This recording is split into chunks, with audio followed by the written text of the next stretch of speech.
Markham native Raffi Torres returned home to host his first ever golf tournament at the Angus Glen Golf and Country Club. It was for Shoot for a Cure, which is part of the Canadian Spinal Cord Research Foundation, helping to raise awareness about the debilitating disease and finding a cure. Shoot for a Cure is in its 10th year, raising money for spinal cord research. And in the past decade, they've received a helping hand from many NHL players. And on this day, it was Edmonton Oiler Raffi Torres. All the NHL players have been fantastic. It's great. Raffi's got that personality, his character, discipline, and passion, and that's what the charity's all about.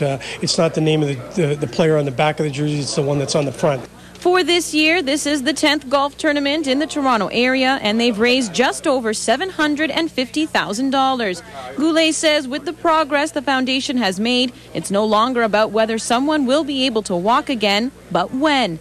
And an example of that is Carolina Hurricane Eric Cole, who broke his neck but came back to play in Games 6 and 7 of the Stanley Cup Finals.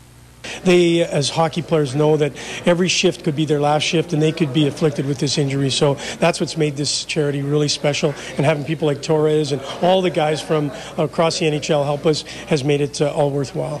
You never know which shift you can get injured on, and oftentimes people don't really understand it that way. We just we look at it from the standpoint, okay, one more shift, one more play, one more pass, one more save, or whatever the case may be. And again, you never know when the next one might be your last.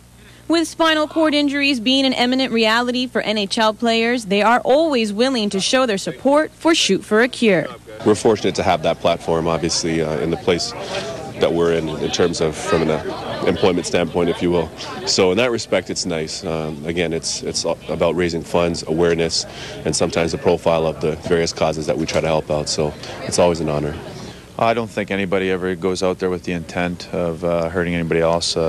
Like I said, it's a physical game, and everybody enjoys the physical part of it. But injuries are going to happen, and but there has to be a respect level, and I think that for the most part in our league, we have that.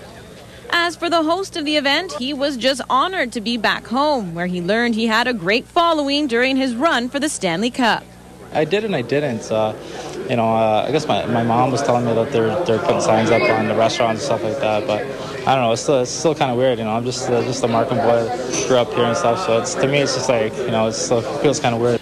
For more information on the next Shoot for a Cure event, log on to www.shootforacure.org.